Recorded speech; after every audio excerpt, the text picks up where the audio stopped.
Hi,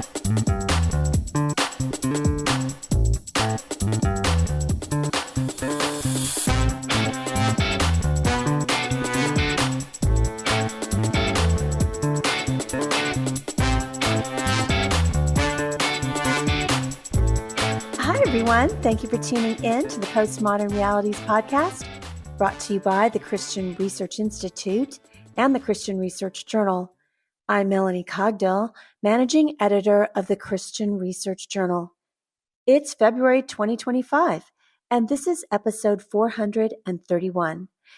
And we are having a conversation today about the work of philosopher John Searle. On this episode, I'm joined by Dr. R. Keith Lofton, who is professor of philosophy and chair of the Department of Politics, Philosophy, and Economics at Dallas Baptist University. Keith has written an online article for the Christian Research Journal in our Philosophers series. His article is called John Searle, Unwitting Ally of the Soul, and you can read it for free at equip.org. That's EQUIP.org. Keith, it's good to have you on the podcast again. Hey, my pleasure, Melanie. Always great to chat with you. Well, today we are talking about a new article that Keith has written for our ongoing Philosopher series that we've had ongoing for quite some time, probably more than 10 years now. And this particular article focuses on the work of Dr. John Searle, and we had kind of alluded to some of his work in a previous article that Keith wrote for us last year. But as I said, it's in our Philosopher series, but there might be a lot of readers or listeners who've never heard of John Searle. So who is he and why has his work been so noted? Yeah, thanks, Melanie. Right. Yeah, I think most philosophers are not exactly household names in our society, unfortunately. John Searle is very well known among professional philosophers. He was a professor for many years. He taught for some 60 years at the University of California, Berkeley.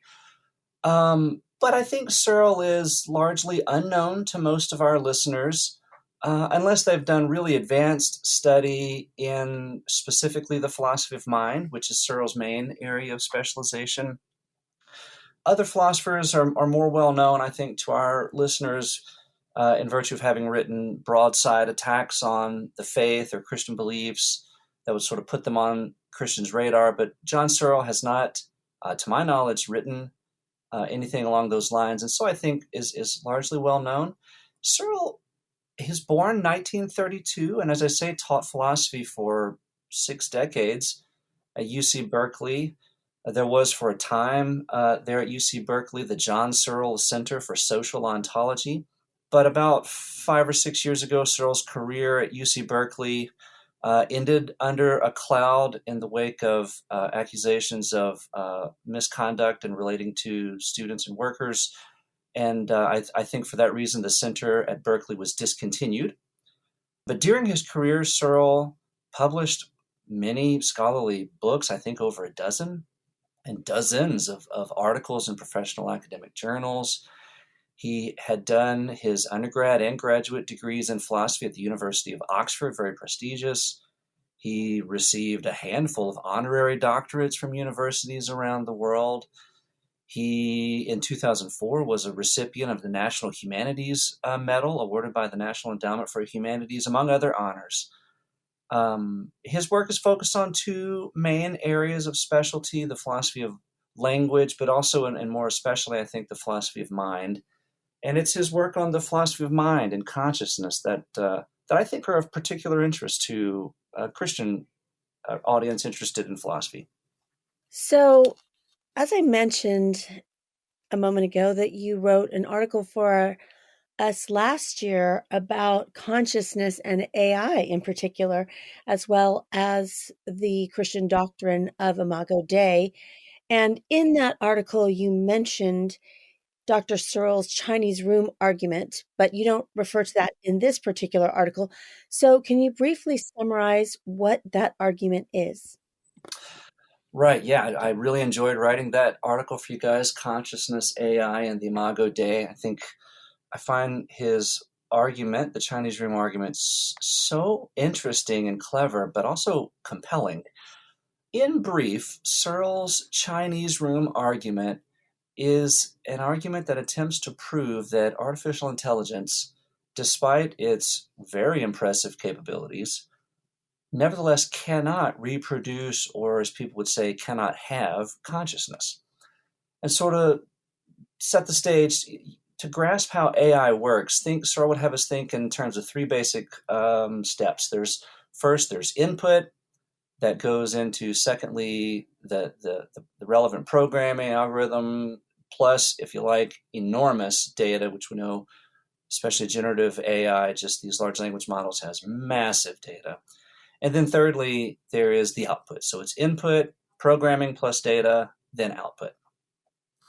So when fed input, AI produces output that may well be indistinguishable from the output of human consciousness. This is the bane of many teachers trying to grade essays. Was it produced by my student or AI? Now, many people think that AI's ability to produce output indistinguishable from the output of human consciousness, and that's what's colloquially known as passing the Turing test. Many people think that means AI must have understanding, which is to say consciousness.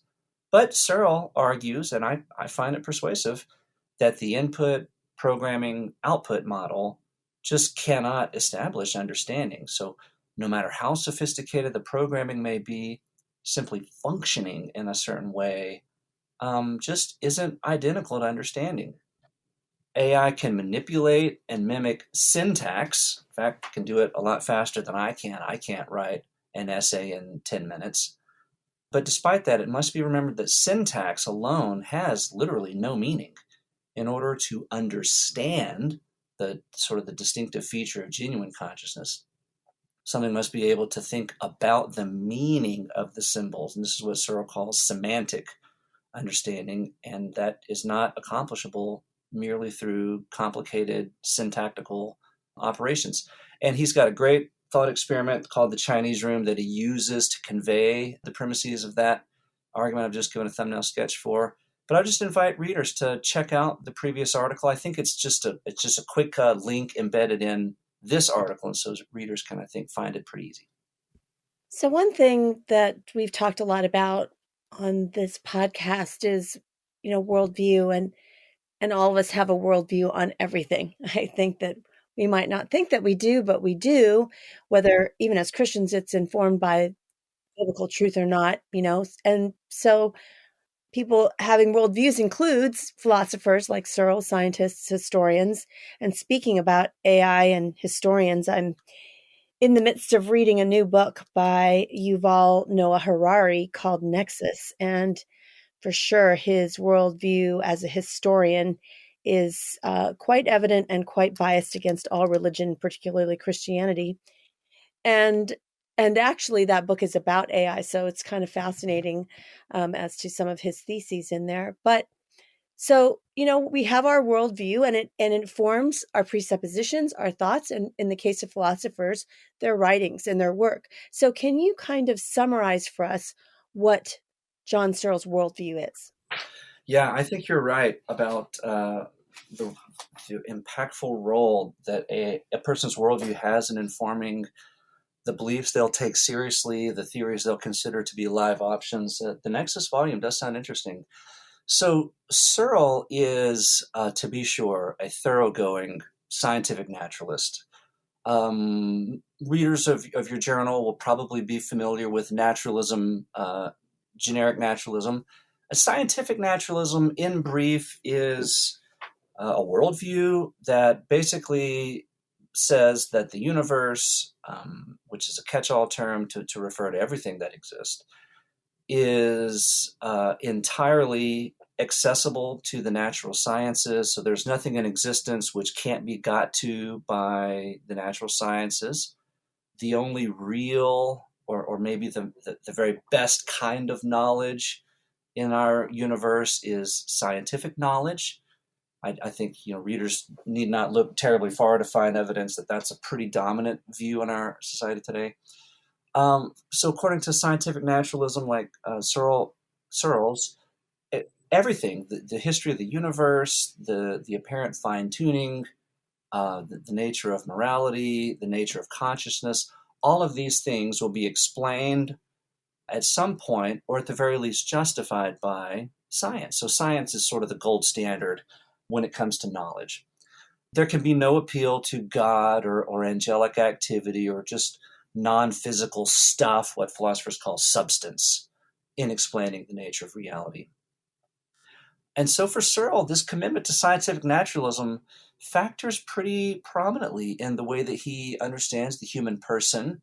And here we're going to really be focusing in on the human person as a conscious agent. We have the ability to perceive the world and engage in rational behavior in the way that, say, my dog Winston cannot. And he's fascinated by that, but through the lens of scientific naturalism. So, as he says at one point in his work, he says, ultimate reality, to speak rather grandly, is the reality described by chemistry and physics. So it's not exactly a heartwarming. I doubt that the Hallmark movie channel is going to make a movie based off of that line. But Searle would say that's just the hard and fast reality, that ultimately it's all chemistry and physics. Well, there's a lot to look forward to this year on the Postmodern Realities podcast. We have a lot of interesting topics that are coming your way in 2025, including towards the end of the year, our annual focus on the cults and the occult that will be in October. So these are all kinds of things that you don't want to miss out. And as you know, we have a brand new article along with the author of that article in a podcast for you every single week, and free article on our website. So what is coming up?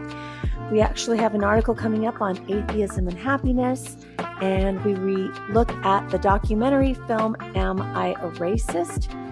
We have an article coming up on the work of Peter Enns, one of the evolving Christians who now does not hold to Christian orthodoxy. We've got something coming up in our literary apologetics called The Poetry of George Herbert and why it's important to the Christian apologist.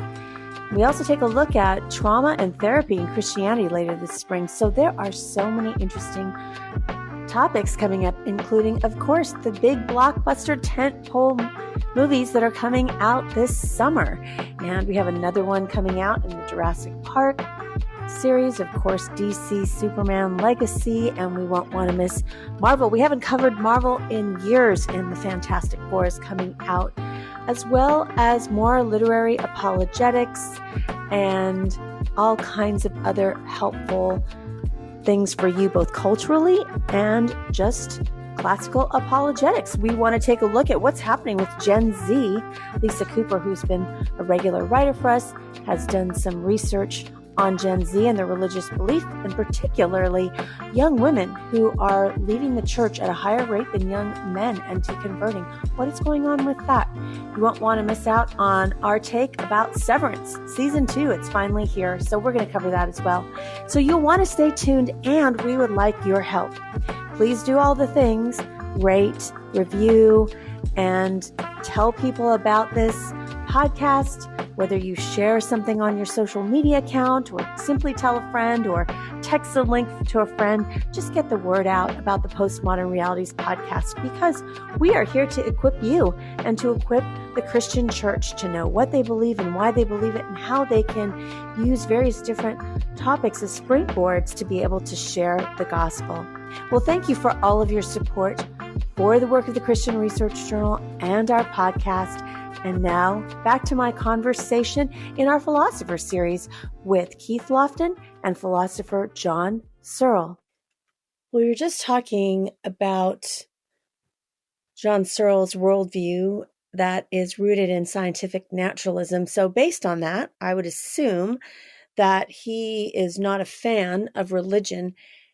Did he write anything about religion in specific? I mean, I think about this, even if you hold to that, it's either some people are really anti-religion like Yuval Harari, or you aren't, or you ignore it, but how does he look at religion?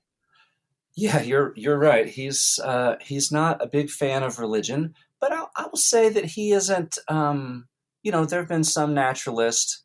Think of, like, Richard Dawkins has just got a long track record of saying some pretty nasty things about religion and those who practice it. But John Searle isn't just looking for a microphone every time he turns around to attack religion.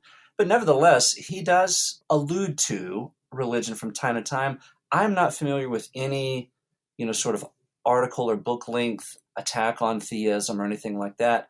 But he has written, for example, in his very famous book, Mind, Language, and Society, he's sort of dismissive. He says, nowadays, nobody bothers. He's talking about to attack theistic belief.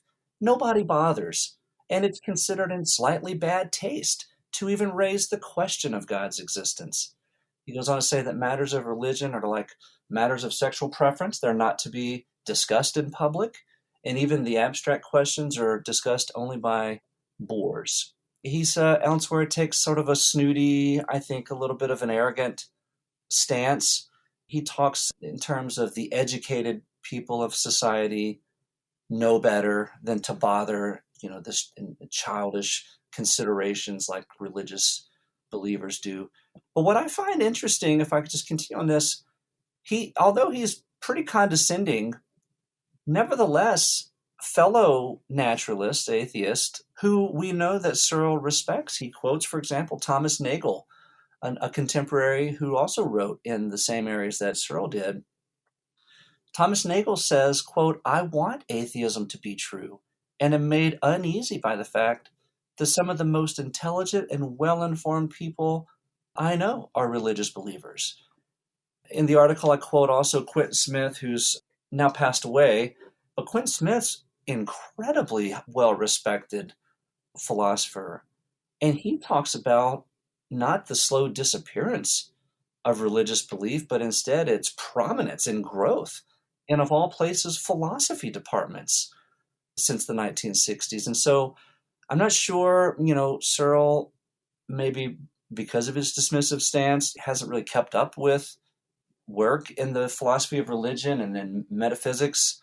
But I think that he is conspicuously out of step with the perception among other atheists of the legitimacy of religious belief. So, in your article, you talk about Searle's philosophy of mind, which is, his view of consciousness, human consciousness in particular. So, why is that your focus in the article? And what he says about human consciousness, do you think he would apply that to any consciousness, even, the consciousness of a whale? Yeah, that's a great question. So the first part, I think that there's particular interest here for at least two reasons. First, it's timely.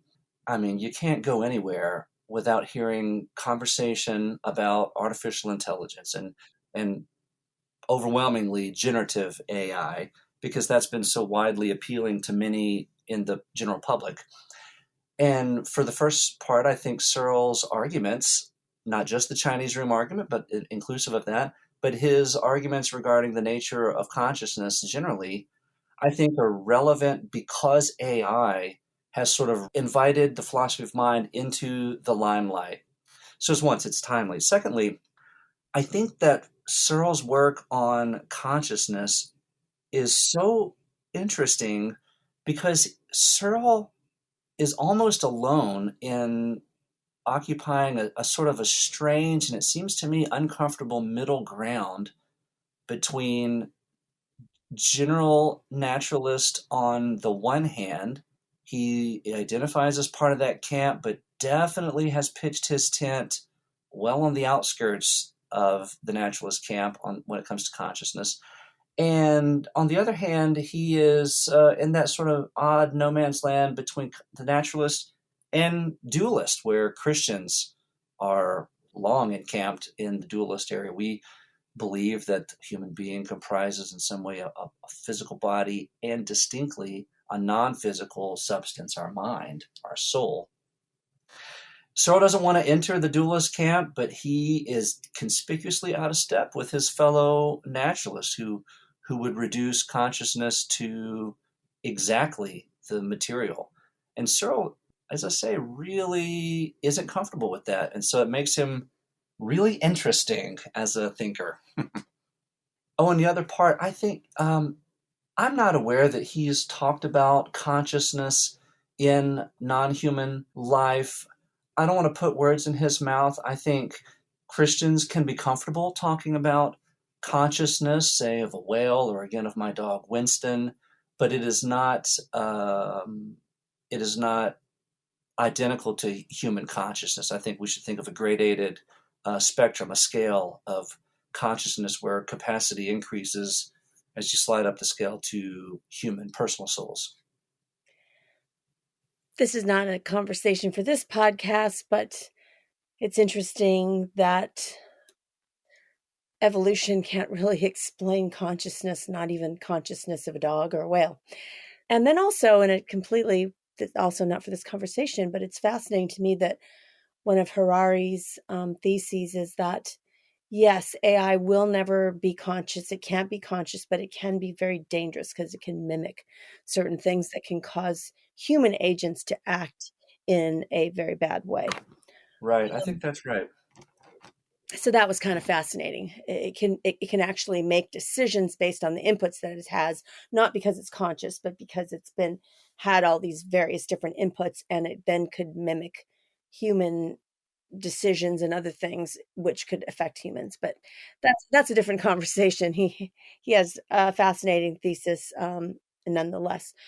But that he's an atheist. He believes in scientific naturalism, and so it seems that most atheists do hold to scientific naturalism. That's just kind of common. But what is it in particular about John Searle's view of the mind that, as you just kind of alluded to it sets him apart from everybody else? And how unique is that? Do you think there is some room at some point for him to consider other views, perhaps because he's got this little bit of a different view? He's not as hardcore as I guess we would say as other atheist philosophers. Yeah, I think that's on the right track. His scientific naturalism is the backdrop for what he writes. And as you say, most naturalists are adherents of some form of naturalism. And I think scientific naturalism tends to predominate. I think I'll just make a quick note. There's a terrific book out in the last year by Brandon Rickabaugh and J.P. Moreland on the philosophy of mind. It's a book that argues quite extensively for substance dualism, the typically Christian view. And they note that substance dualism has not been tried and found wanting so much as it has been judged unacceptable and left untried by scientific naturalists because of their worldviews, tendency to rule it out as a serious option. But Searle is no friend of substance dualism, but he has written some pretty harsh things about the general works on the nature of consciousness and the mind by his fellow naturalists. He writes, for example, in his book, Mind, A Brief Introduction, he says there's a sense in which materialism is the religion of our time, at least among most of the professional experts in the fields of philosophy, psychology, cognitive science, and other disciplines that study the mind. But he says, like more traditional religions, materialism is accepted without question, and materialism, provides the framework within which other questions can be posed, addressed, and answered. Now, he's not writing this in a praiseworthy manner. He is observing the way that work in the philosophy of mind has been dominated by this materialism. And so elsewhere, he writes in his book, The Rediscovery of Mind, listen to how harsh this is. From the perspective of the last 50 years, quote, the field of philosophy of mind presents a very curious spectacle. The most striking feature is how much mainstream philosophy of mind of the past 50 years seems obviously false. He says, I believe there is no other area of contemporary analytic philosophy where so much is said that is so implausible. obvious facts about the mental, such as that we all really do have subjective conscious mental states, and that these are not eliminable in favor of anything else, is just denied by most of his contemporaries. And that's true on scientific naturalism, on materialist dominated philosophy of mind. The nature of consciousness, both its functions and properties, tend to be reduced to the material. So the mental is reduced to the material. That means it is explained as being something material. For example, it's identical with, for example, the firing of a neuron, say, or a certain sequence of electrochemical events in one's brain. And that tends to eliminate genuine consciousness, as Searle says. And our side, the substance dualists, are, of course, cheering this on. We totally agree. But yet Searle is not willing to embrace substance dualism. He does want to be a kind of a materialist, but nevertheless hold on to these non-reducible features of our mental life. And so that puts him in really an interesting place, I think. Well, at the beginning of your article about Searle, you quote Augustine, and this is the quote that you put there. Quote, "We could also define man like this and say, man is a rational substance consisting of soul and body. In this case, there is no doubt that man has a soul, which is not a body, and a body, which is not a soul," end quote. So is Augustine saying there's a definite distinction in humans between our body and our minds? And is that how you would define dualism? Yeah, I love that quote. It comes from his phenomenal work, De Trinitate, on the Trinity. Yes, I think he's absolutely right about this. I think that human beings are entities that are comprised of two different substances, hence the word dualism, substance dualism. Substance is a funny word in philosophy. It just sort of think of it as it just means stuff. We are, in short, physical bodies and a distinct soul, a non-physical soul.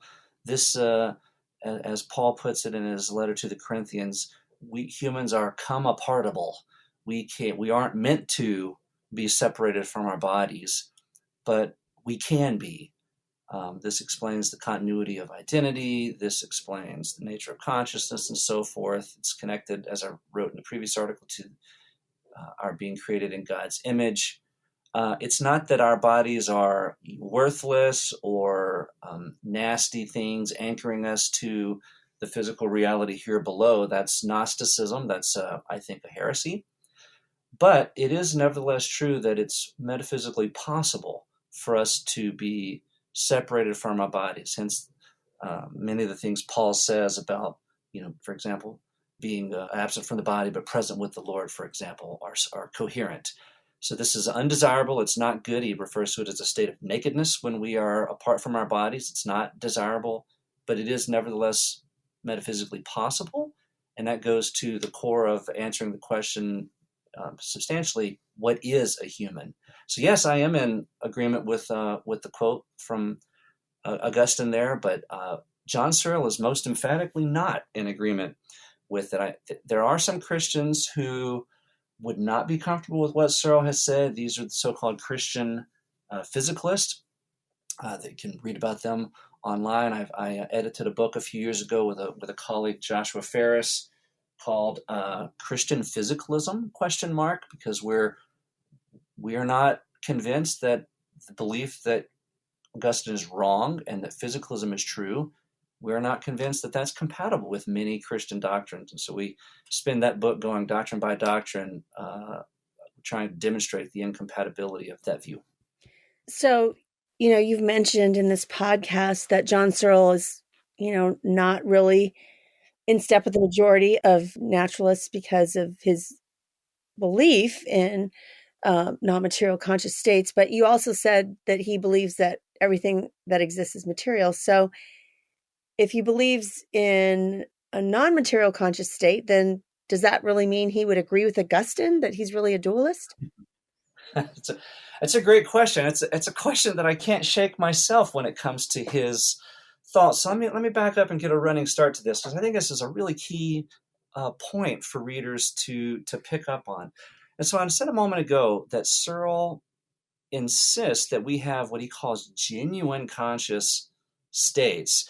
He means things that we're all familiar with in our ordinary experience. So let's take an example, something we're all unfortunately pretty familiar with, and that is the mental state of pain, being in pain. So, for example, I can still remember when I was a kid, we had a Dodge Caravan, as I'm sure many families did back in the '90s. And once that side sliding door, I was in the front passenger seat, and I was mindlessly just had my hand above the seat and was just holding on to something, just not really focused on what I was holding on to until the sliding door was slid shut. And it became quickly and very painfully clear that my forefinger on my right hand was up in the track where the sliding thing slammed shut.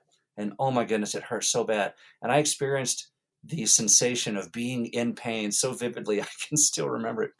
Well, dualist and naturalist agree that these events happen. We have the event of being in pain. But here's the tricky thing: neither the neurophysiological event on one hand, nor the attendant brain states. So, yes, when my finger gets slammed in the door, bells and whistles light up and fire in my physical brain. But none of those events, none of these brain events, are identical to my being in pain. Well, why is that? They attend my being in pain, but they aren't identical. That's because being in pain is an intrinsically first person sensation. In other words, your pain just is a subjective feeling. So you could have the experience of getting your finger slammed in the door as identically as we can make it to my experience, but your being in pain is not identical in any way to my being in pain. They're subjective. So by describing a sensation or some kind of a mental state as being a what philosophers call first person or like private state, we mean to say that the subject who's having the sensation, in this case me, the haver of the pain, I enjoy kind of a privileged access. You can have like the most amazing brain scan machine available hooked up to me as my finger is slammed in the door. You can see all of the attendant brain events happening, but you're not thereby seeing my pain itself. This is because it's not possible for a public description, or what philosophers call a third person description, to fully capture my being in pain. And for Searle, this is fundamental and true, and presents a, a demand, uncomfortable as it may be, to revisit naturalist views of the philosophy of mind and figure out how to explain these genuinely conscious experiences. He says we can just reduce them the way most naturalists have, but by doing that, we have written out of existence the genuineness of pain. And so he thinks that is a blocked route. We cannot take seriously that route. These subjective experiences, he calls them, are sine qua non to what consciousness requires. Okay, and so from there, he has insisted that genuine first person mental states exist and that these can't be reduced to material realities. Okay, this opens the door to what philosophers call not substance dualism, as we talked about a moment ago, but what's called property dualism. Okay, so just a quick aside here. What's a property? A property is a feature of something. So my computer that I'm looking at right now has the property of weighing 4.5 pounds. It has the property of being gray. These are physical properties. But there are also non-physical properties. So I'm currently thinking about my computer, so my current thought has a non-physical property of being about the physical features of my laptop. And those non-physical properties cannot be reduced to physical properties. This is called property dualism. They're two fundamentally different, non-conflatable kinds of properties. So when Searle insists that our genuinely conscious experiences can't be reduced to the physical, he is leaving the door open. In fact, it seems like he entails the real existence of non-physical properties. And this is where things get a little interesting for Searle, because he is dogmatically insistent that he does not believe in property dualism. He has made up a name for his view, biological naturalism.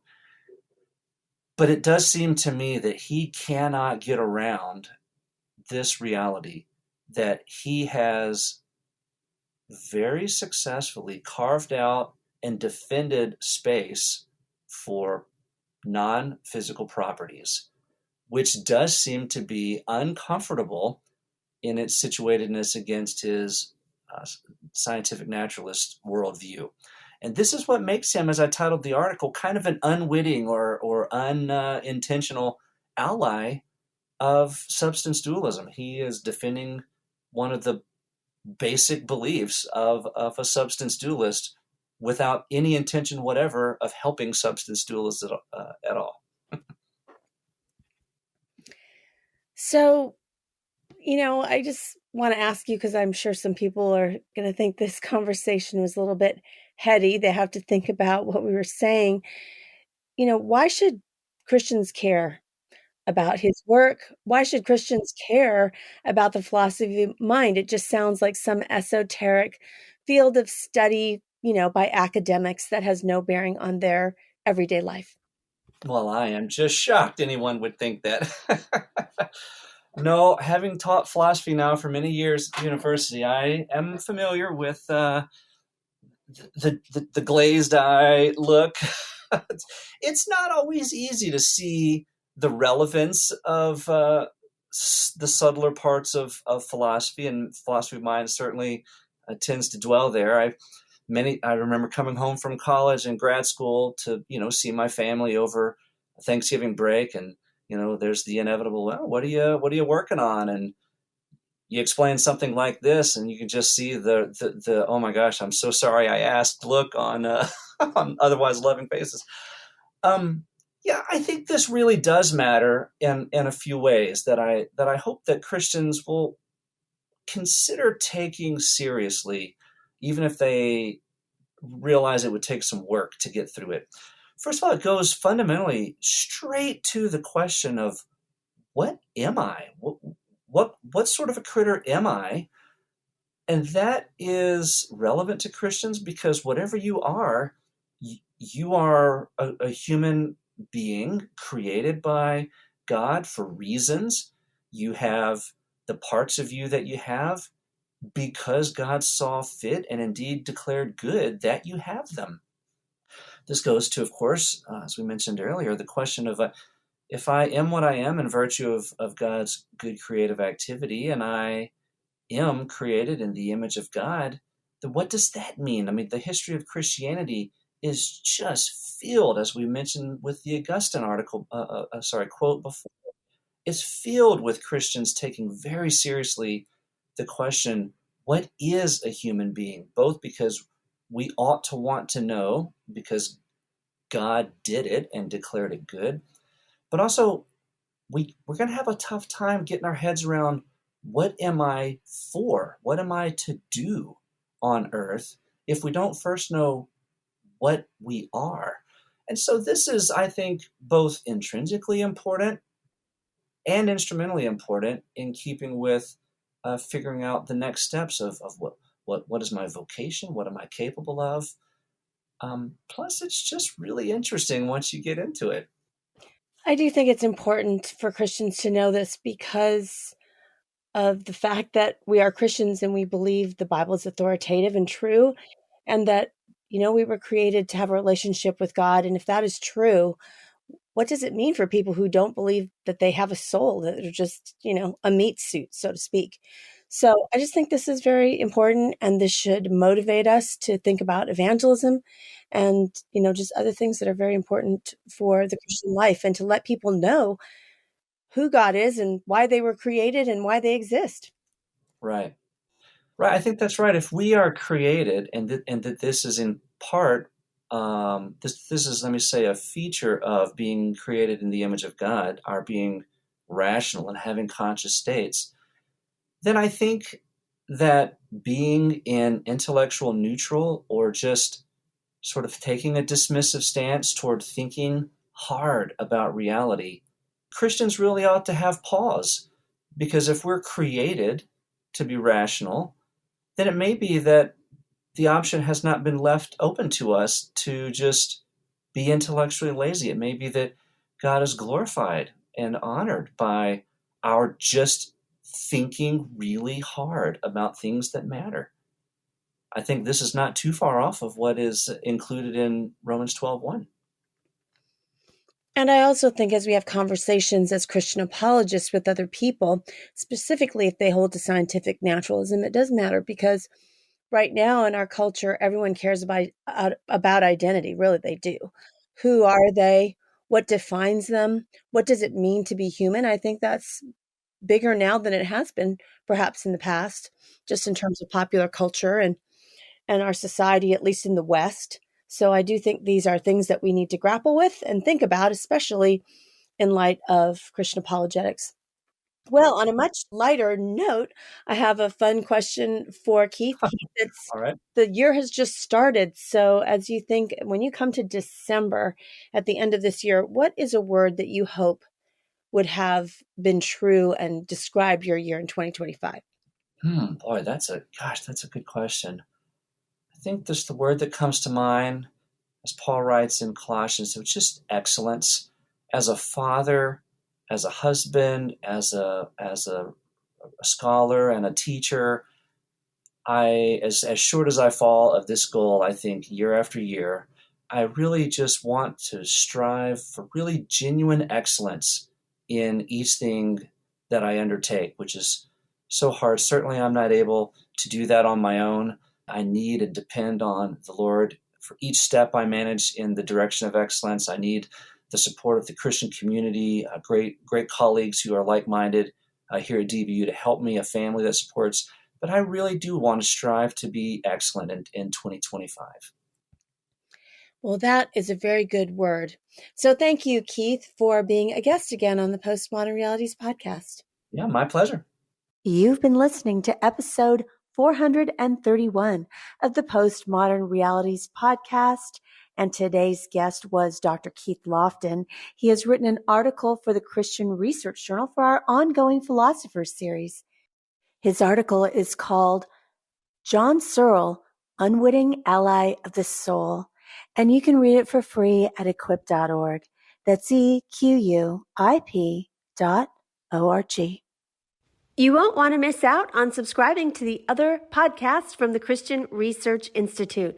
We have the Bible Answer Man podcast, which is published Monday through Friday with the best of the week on Saturday. It's hosted by CRI President Hank Hanegraaff and is available wherever you get your favorite podcasts. In addition, Hank has a podcast called Hank Unplugged. Hank takes you out of the studio and into his study to engage in free-flowing, essential Christian conversations on critical issues with some of the most interesting, informative, and inspirational people on the planet.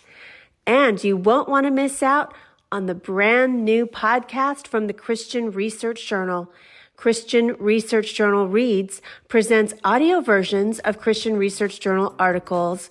It was a print incarnation of almost 45 years. It's now on the web, as you know, with new articles every single week. So you won't want to miss these audio articles of some of our most popular and most accessed articles on our website, equip.org.